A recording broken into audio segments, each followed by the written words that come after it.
বিসমিল্লাহির রহমানির রহিম। প্রিয় শিক্ষার্থীরা,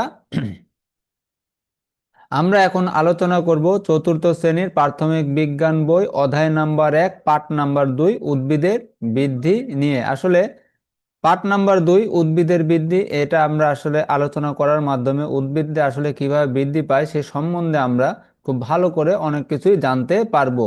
তো দেখি আমরা, উদ্ভিদের বেঁচে থাকা ও বৃদ্ধির জন্য প্রয়োজনীয় পুষ্টি ও শক্তি খাদ্য থেকে আসে। খাদ্য গ্রহণ করে উদ্ভিদ ধীরে ধীরে ছোট থেকে বড় হয়। তা উদ্ভিদ আসলে খাবার, মানুষ যেমন খাবার গ্রহণ করে আসলে ছোট থেকে বড় হয়, উদ্ভিদও ঠিকই একই রকম। উদ্ভিদও খাদ্য গ্রহণ করেই আসলে ছোট থেকে বড় হয়। উদ্ভিদ নিজের খাদ্য তৈরি করার জন্য প্রয়োজনীয় উপাদান পরিবেশ থেকে সংগ্রহ করে। উদ্ভিদের বৃদ্ধির জন্য কি কি প্রয়োজন?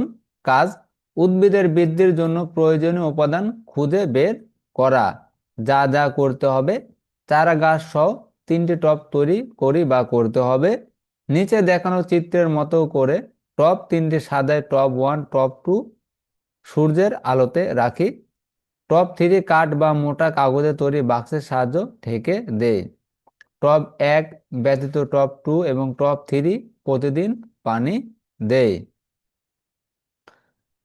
বিশেষ নির্দেশনা: যদি কোনো কারণে কাজটি করা সম্ভব না হয় তাহলে উপরের চিত্র দেখে প্রাপ্ত তথ্য ছকে লিখি। আসলে টব 1, টব 3 এবং টব 1, টব 2 এবং টব 3 আসলে যে 3টা টব দেওয়া আছে, এগুলো চিত্র দেখে আসলে প্রাপ্ত যে তথ্যটা আসলে প্রাপ্ত হবে সেটা আসলে আমাদেরকে ছকে লিখতে হবে।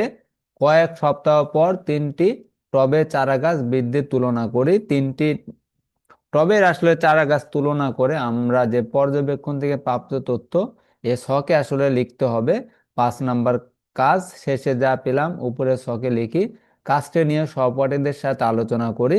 আলোচনা শেষে নিচের প্রশ্নের উত্তর লিখি।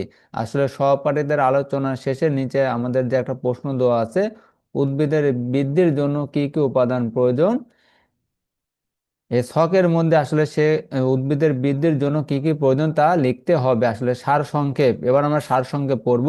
সার সংক্ষেপ পড়ার মাধ্যমে আসলে আমরা ভালো করে জানতে পারবো যে উদ্ভিদের বৃদ্ধির জন্য কি কি প্রয়োজন। পরীক্ষণ ও পর্যবেক্ষণ থেকে আমরা জানলাম, প্রথম টবের উদ্ভিদ সূর্যের আলো ও বায়ু পেয়েছে কিন্তু পানি পায়নি, তাই বৃদ্ধি হয়নি।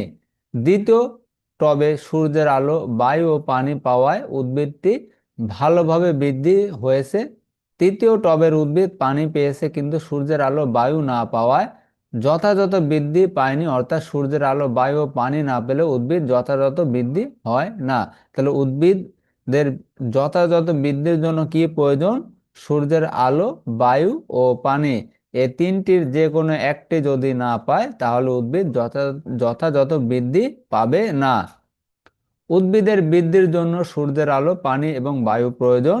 খাদ্য তৈরির সময় উদ্ভিদ বায়ু থেকে কার্বন ডাই অক্সাইড ও পরিবেশ থেকে প্রয়োজনীয় পুষ্টি ও শক্তি পেয়ে থাকে। উদ্ভিদ শ্বসন কার্যের জন্য বায়ু থেকে অক্সিজেন গ্রহণ করে এবং কার্বন ডাই অক্সাইড ত্যাগ করে। বৃদ্ধির সাথে সাথে এক পর্যায়ে গাছে ফুল ফোটে ও ফলও ধরে।